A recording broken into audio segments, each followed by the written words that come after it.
I hope that everything that you said before the Quad can be reduced in writing so that truly we can believe that you're taking full legal responsibility to all the victims of war on both legal and illegal, because as lawyers we believe that by extrajudicial confession we have to put that in writing, Mr. President. Totoo yan, ma'am. I order the campaign against. Hindi ako it's a policy of government or of the president. Hindi ako maghugas ng kamay. Hindi ako magsabi hindi kasi yung department hindi akin yun. Mr. President, last question. If one of these days the ICC will come, will you voluntarily submit yourself? Sipain ko pa sila, ma'am. But you said a while ago that if somebody will sponsor your fare to the ICC, you will voluntarily submit yourself to their investigation and jurisdiction. Yes. Pero kung sila magpunta dito, sipain ko. But will you confirm that you are willing to submit voluntarily yourself to ICC? Punta ko doon, sipain ko rin sila. Same. Congresswoman Attorney Jerville Jinky Luistro at dating Pangulo Rodrigo Duterte nagharap sa Kongreso. Idiniklara ni Congresswoman Attorney Jerville Jinky Luistro na handa na ang House Quad Committee na magrekomenda ng legal na aksyon laban kay dating Pangulong Rodrigo Duterte. Luistro stated during the 11th public hearing of the Quadcom on Wednesday, November 13. It is the humble submission of this representation, Mr. Chair, that the Quadcom is ready to make a recommendation for the filing of the necessary action in court.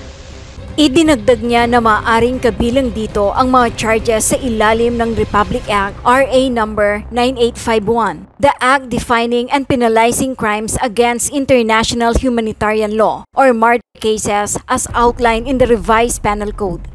That is a violation of the law RA 9851, act defining and penalizing crimes against international humanitarian law, or at the very least, the murder cases as defined under the revised penal code. Tugon dito, hinamon ni Duterte ang mga nag-akusa sa kanya na dalhin ang kanilang kaso sa korte. Binigyang diin niya na kahit aminin niya ang mga akusasyon, dapat pa ring iharap ang usapin sa korte. Pagkatapos nito, iginiit niyang hindi na kailangan ng nakasulat na dokumento dahil nakatala na sa pagdinig ang kanyang tugon sa tanong ni Luistro. Casual na sinabi ni dating Pangulong Rodrigo Duterte kay Batangas 2nd District Representative Jerville Luistro sa Quadcom hearing ngayong Miyerkules, November 13, na sa loud firing range sa Davao City siya nagpractice na pumatay ng tao.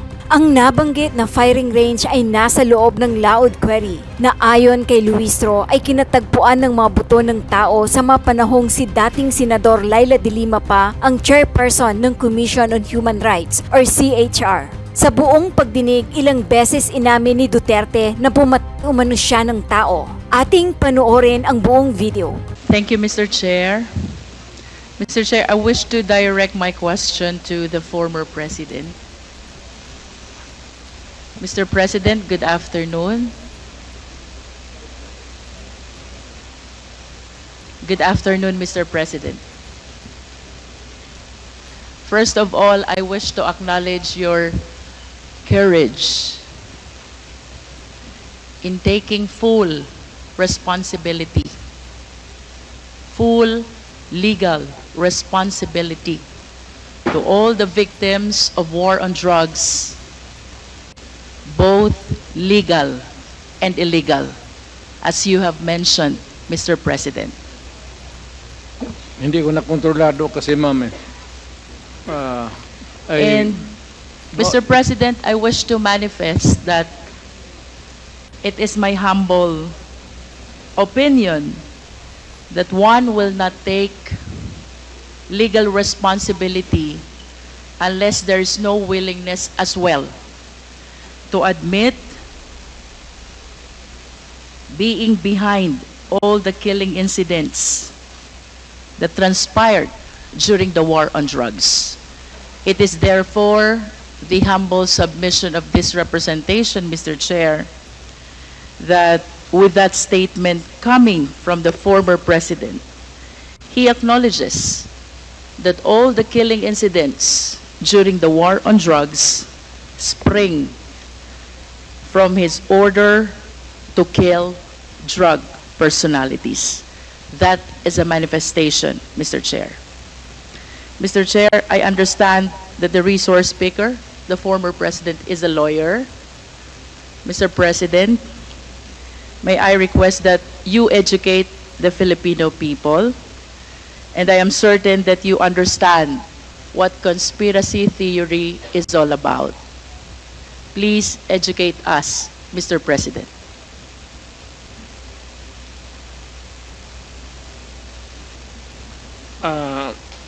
I may have some lapses already, but I will give you the definition of a conspiracy to commit a crime when two or more persons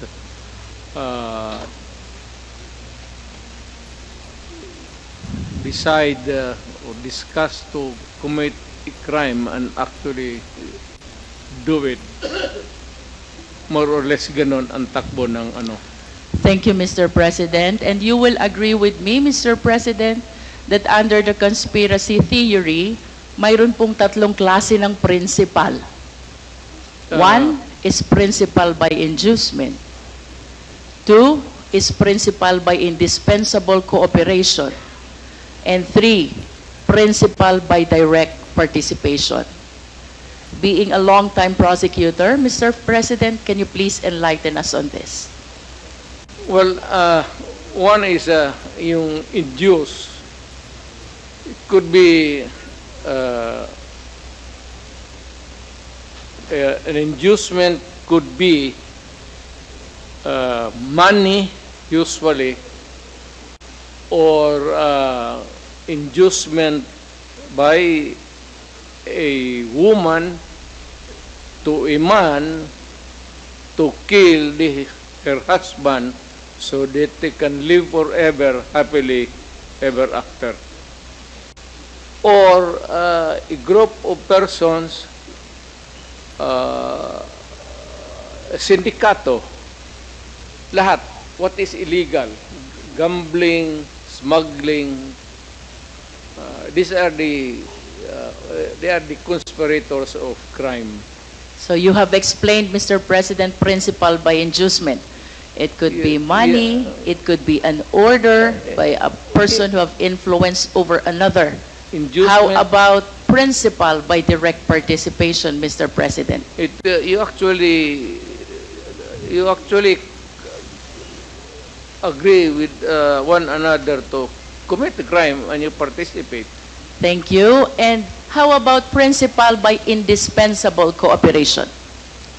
Well, in the sense that, for example, if there is no way of traveling from one place to another and you are the only person who can provide the transportation, a vehicle, and that would be indispensable cooperation. Without the vehicle, you cannot commit the crime. Thank you, Mr. President, for enlightening us. Going back to your statement that you are taking full legal responsibility to all the victims of war on drugs, both legal and illegal. It is my humble submission, Mr. Chair, that the former president can be considered liable for all these crimes under the theory of conspiracy by being a principal by inducement.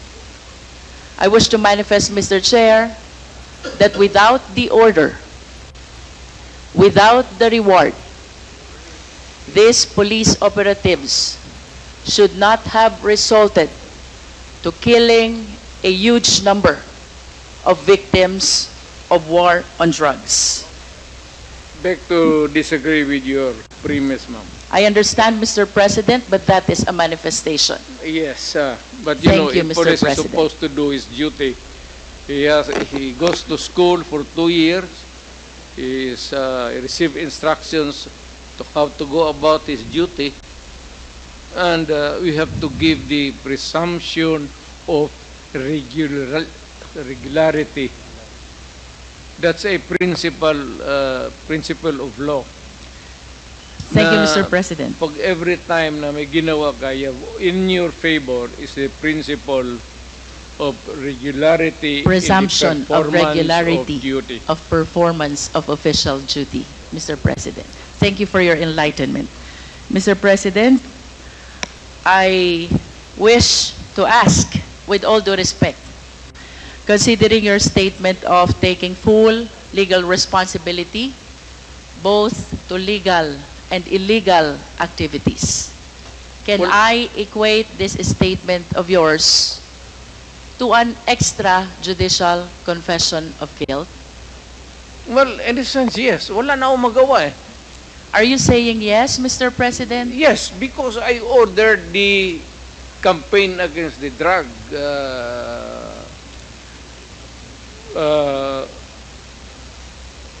syndicates. At kung anong ginawa nila, whether illegal or not, it was ako ang nag-utos. In that sense, I take that responsibility of their actions. Wala akong magawa eh. Commander ako, nag-utos ako. Puntahan ninyo yan. Eh, just like a commander, or not a military, police, iutusan mo. Pag may nangyari dyan, magkabulyaso, whether right or wrong, iyo yan. Iyo talaga yan. Kung hindi ka naman bobo na mayor, hindi mo iwanan yung tao na inutusan mo.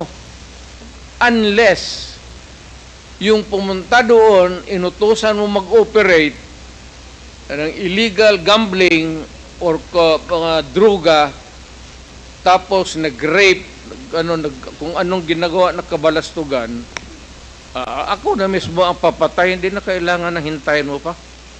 Mr. President, earlier, you conformed to my statement that I can equate your statement of taking full legal responsibility as an extrajudicial confession of guilt. You said yes to that. Yeah. Hindi, No, I'm just reiterating the question, Mr. President. It's not about guilt or a wrong. What I'm saying is that yung lahat ng inutusan ko yung war against drugs, o yung isang platoon dyan o isang batalyon, kung ano yung ginagawa nila, kaya I take full responsibility for that. Mr. President, you are surrounded by, I believe, 4 lawyers. Hindi ko na kailangan, ma'am. Because I can you are a take lawyer I can yourself. take of myself. I can take care of Yes. myself. And of course, you understand the elements of an extrajudicial confession. Yes. You confirm that you are of sound mind. And not only that, body Yes. as well. You confirm that your statement is voluntary. Yes. And of course, you confirm that you understand the consequences of your extrajudicial confession. Hindi naman alam ko hindi naman ito korte. So I understand, Mr. President. That's why we call it extrajudicial confession. It is not a confession, it is a statement coming from the mouth of a mayor or a president at that time. It is not a confession. You are characterizing the word. Mali, ma'am. The only one, Do not characterize that as a wrong. Mr. President, Policy yan. the only one that is missing among these elements is that it should be in writing. Eh, what? And my question will you be willing to translate into writing the statement that you earlier said? Hindi na nga ako marunong, yung pirma ko noon, hindi na nga pirma ko ngayon. But of course, you have a lawyers to help and assist you prepare this written document. Hindi ko na kailangan yan. Babait ko pa writing dito na ngayon. It's documented by the records here. Magtanong na kayo ng magtanong. Anong gusto mong tanongin? Criminal? Mr. President, I wish to proceed to my next question. Do you know Laod firing range? Do you know? Alam nyo po ba yung Laod firing range? So, hindi. Do you know? Nalalaman nyo po ba kung ano Tao o yan. saan yung Laod firing range? Doon ako napapractice magbarel para pumatay ng tao. Thank you. Nagpa-practice po kayong bumaril Oo. para pumatay ng tao. Oo. And alam nyo din po ba yung Laod Quarry? Hindi ko na negosyo yan, ma'am. Yung firing range, ha? But at least you are aware that Laod firing range is situated in the Laod Quarry, within the premises and compound of Laod Quarry. Siguro. Tama po Within ba the yun? premises of a quarry, there is a firing range. Do you confirm that, Mr. President? That should be the question. Do you know Ben Laod? Yes, I think so. Who is Ben Laod? Si policeman. He's a policeman. He owns the land He owns the land. where the firing range is located. And do you remember, Mr. President, that the CHR, during the time of the former chairman, Laila de Lima, investigated and inspected this Laod Quarry, where they were able to discover human bones. Are you aware of that?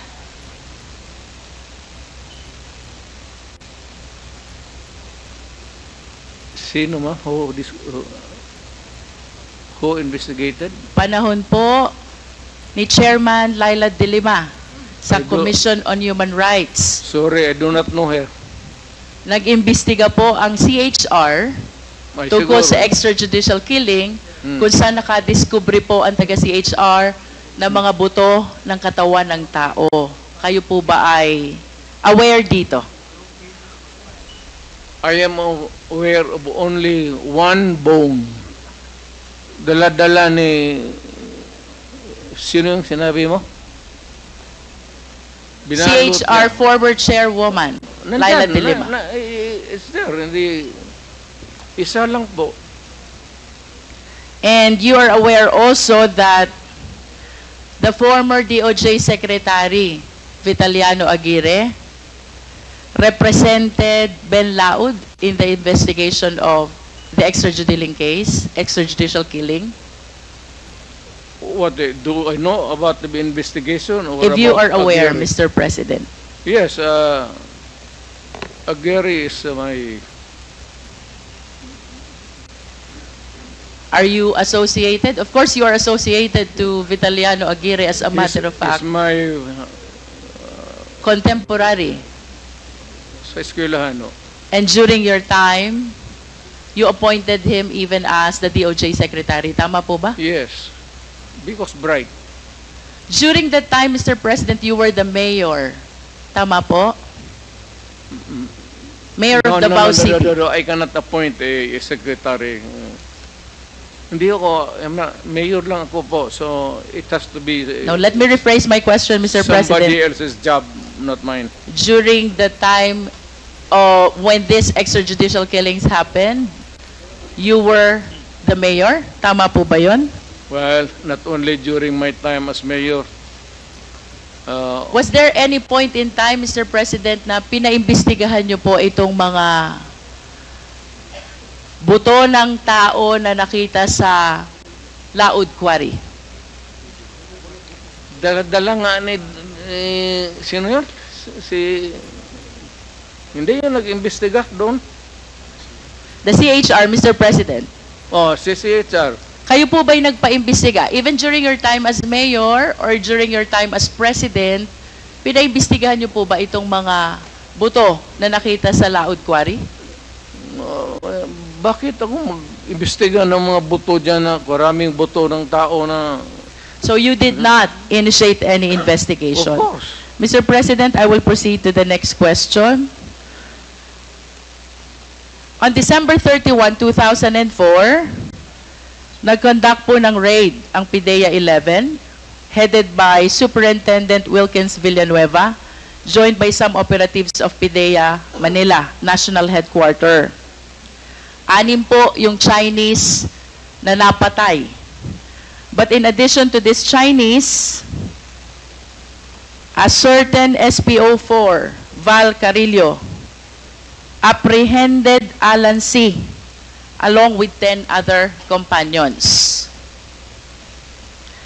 Based on the affidavit of Mr. Las Cañas, Mr. President, you ordered the killing of Mr. Alan C. along with the 10 other companions. That is not true. That is a job of the police. Hindi ko trabaho magpatay, ma'am. There are 2 important observations in his affidavit, Mr. President. Ang sabi po niya dito, si Alan C. ay nag-offer ng 200 million for the release of the 2 chemists and another 100 million for the remaining 8 personalities.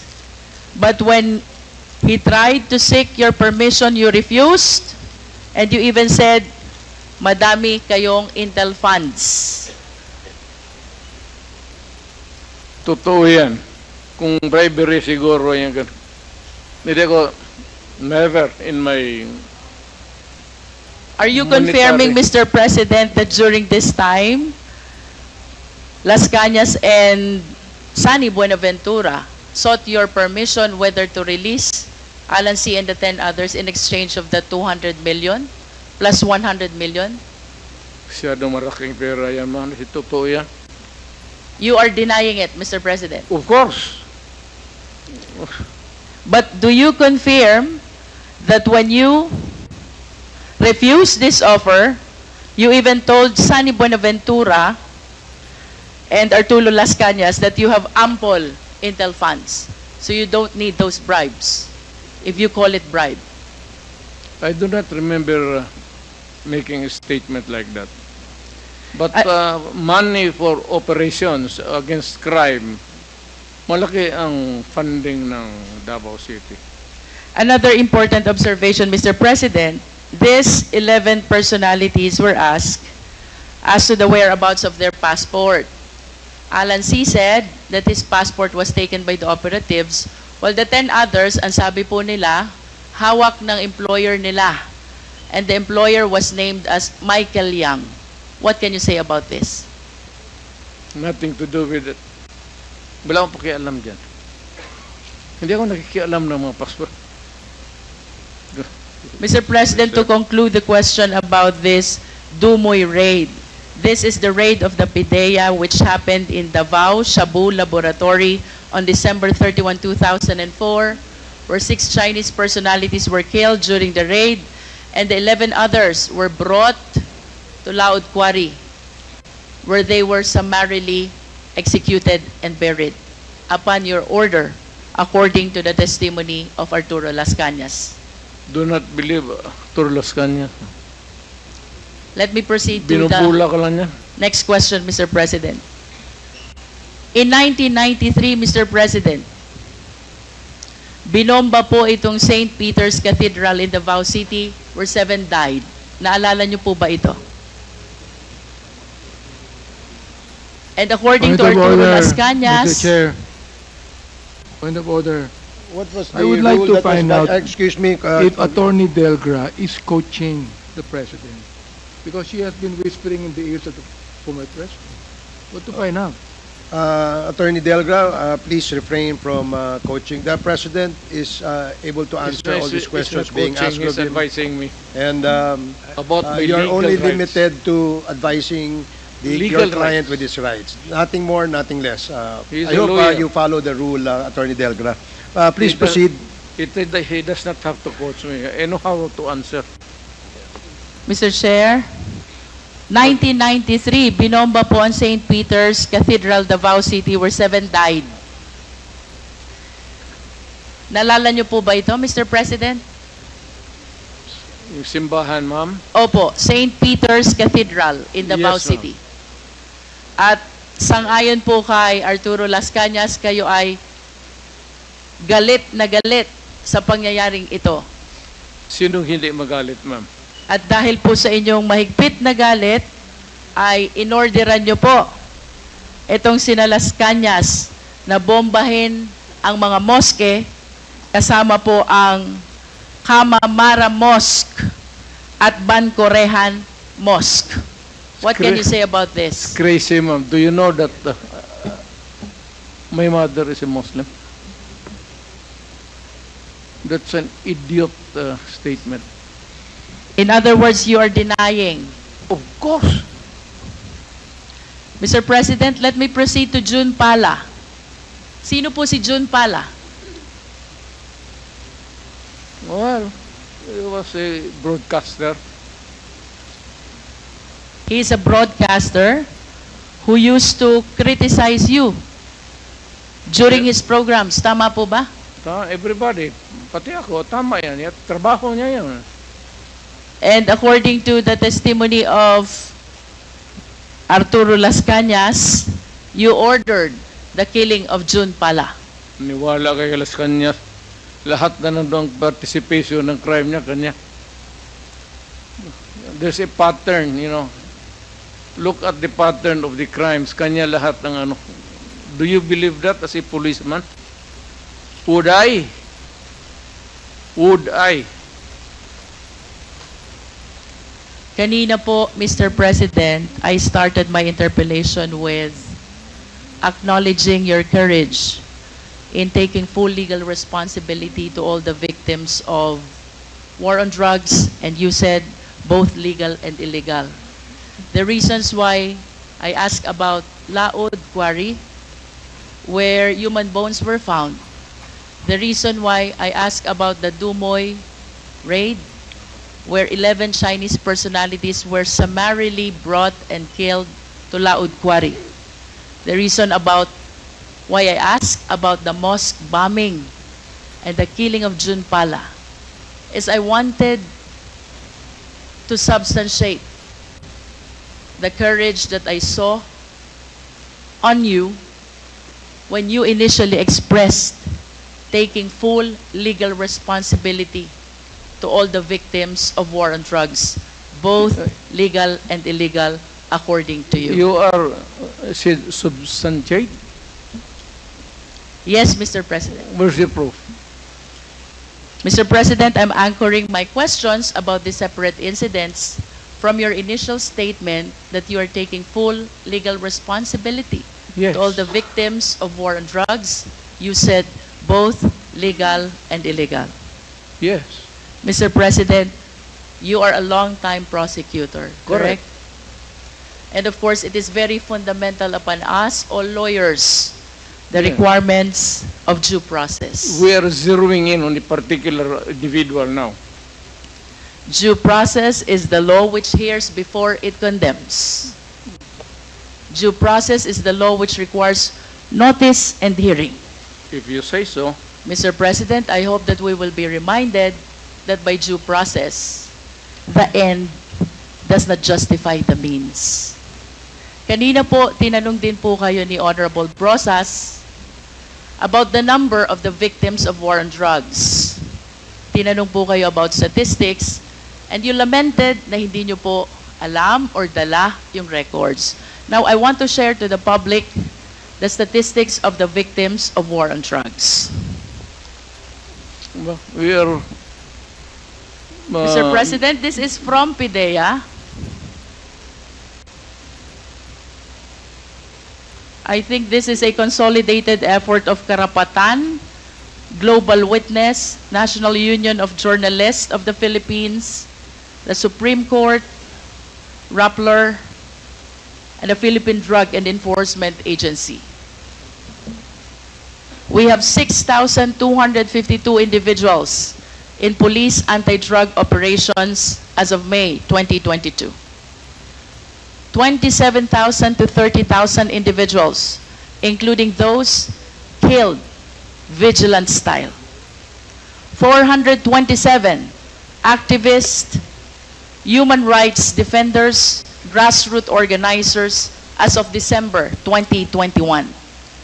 Land and environment defenders as of December 2020, 166. Journalists, media workers, as of April 2022, 23 victims. Judges, lawyers, prosecutors, as of December 2021, 66 victims. And mayors, vice mayors, as of December 2021, 28 victims, Mr. President. Mr. President, my question is, when you implement war on drugs, did you strictly comply with the requirement of due process? Yes. Mr. Chair, I will wrap up. Thank you, Mr. President.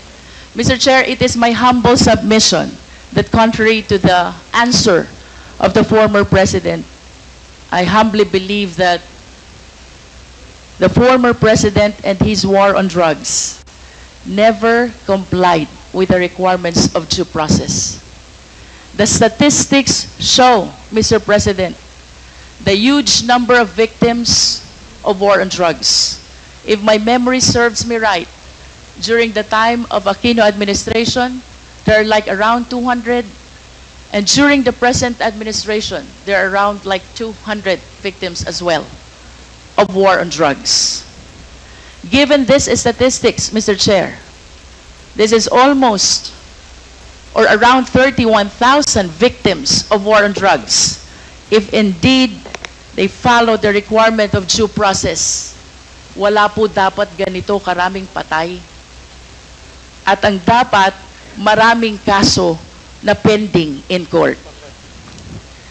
I hope all of us will be reminded by the fundamental law that no person should be deprived of life, liberty, and property without due process of law. By Mr. President's own admission of his accountability, both to legal and illegal actions of the police, it is the humble submission of this representation, Mr. Chair, that the Quadcom is ready to make a recommendation for the filing of the necessary action in court. That is a violation of the law, RA 9851, Act defining and penalizing crimes against international humanitarian law, or at the very least, the murder cases as defined under the revised penal code. To finally conclude, Mr. Chair, last series of questions to Mr. President, again to substantiate the courage that he was able to show during the initial part of this hearing. Mr. President, in the past hearing of Quadcom, may 30 Chinese drug lords na napatay sa Davao Penal Colony. Are you willing to take accountability and responsibility also for this? Wala na ako niyan, ma'am. Nandito na ako sa Maynila. So, you are saying no. Oh, well, kung gusto mo isali yan, idagdag mo na, okay lang.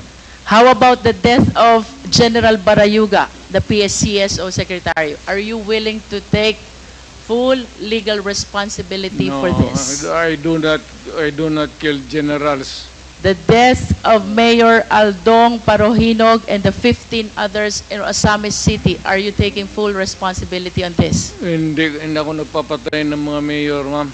The death of Mayor Espinosa of Albuera Leyte, are you taking full responsibility on this? Hindi ko, ma'am. That is my birthplace. The death of Tony Halili in Tanawan City. Malayo yan siya sa akin, ma'am. The death of Mayor Perez of Los Baños. Lalo na. Ibalik ko po dun sa una niyong sinabi. If you are denying all this, alin po yung tinutukoy nyo when you said you are taking full legal responsibility to all the victims of war on drugs, both legal and illegal? Yes.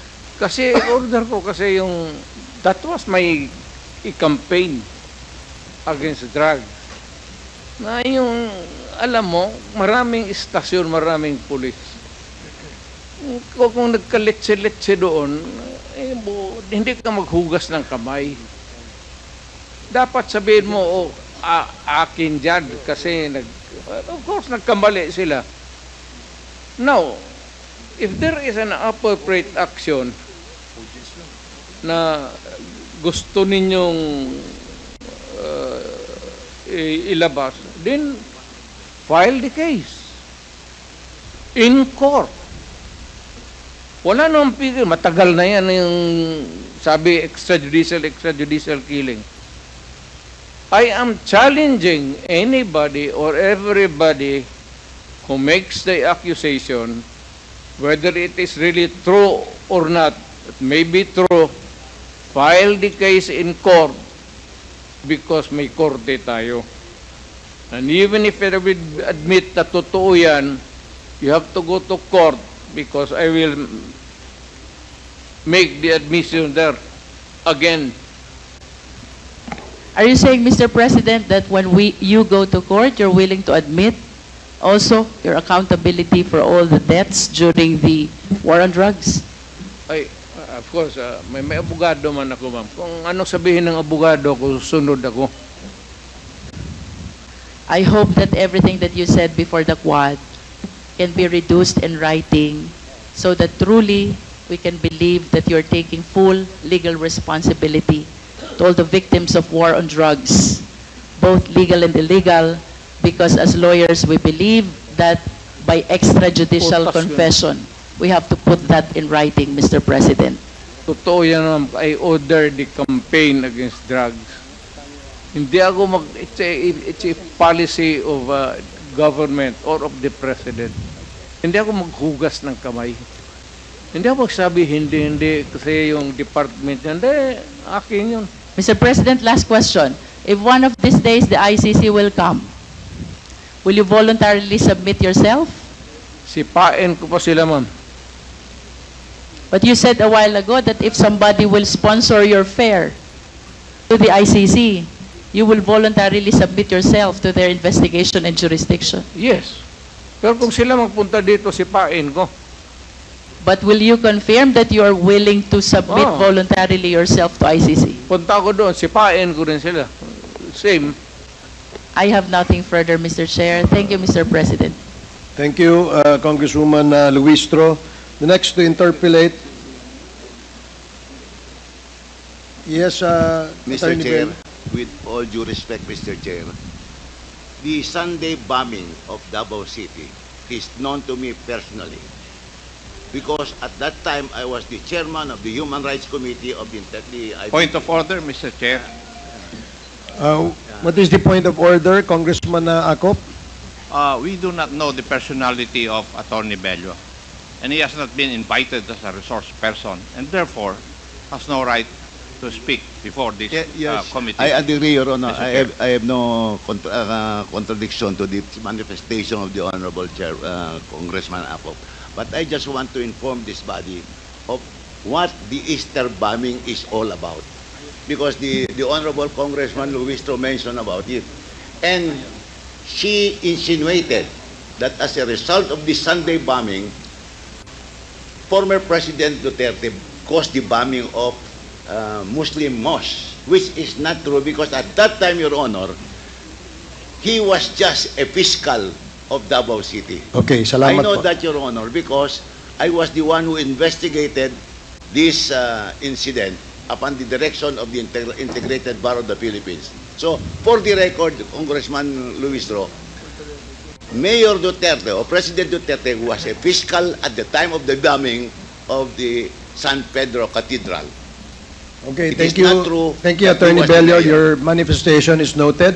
Thank you Mr. very Chair, much, Your Honor. Mr. Thank you. Chair. Thank you. So, I have a 19-second video of the interview of the former president about the Dumoy bombing. If this representation many may be minutes is allowed that, to. I think this is 19 seconds, Mr. Chair. seconds. Okay, please. Secretariat, kindly play.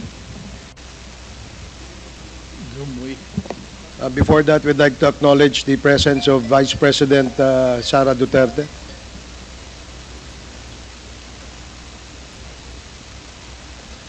Secretariat, can you please play the video?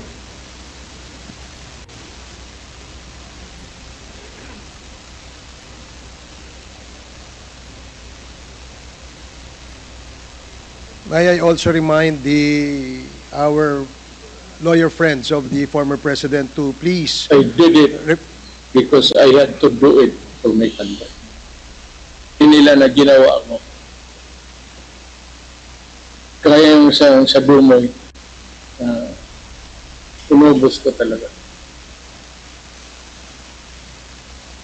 Sir President, Mr. Chair. I did it because I had to do it for my country. That's it? I reiterate this statement.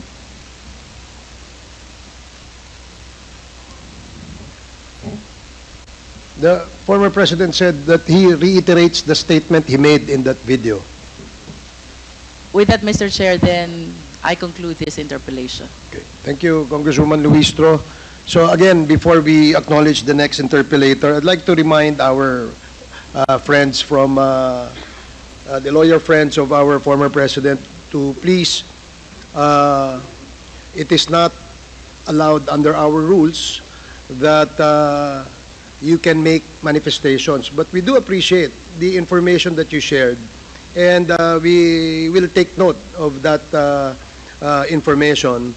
But again, let me emphasize that under our rules, we cannot allow